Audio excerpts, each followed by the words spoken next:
সবাইকে জানাই জন্মাষ্টমীর অনেক অনেক শুভেচ্ছা ও অভিনন্দন।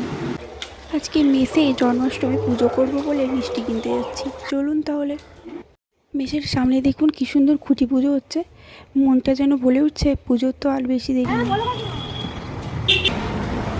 মিষ্টি কেনা হয়ে গেছে, এখন মেসের দিকে যাচ্ছি।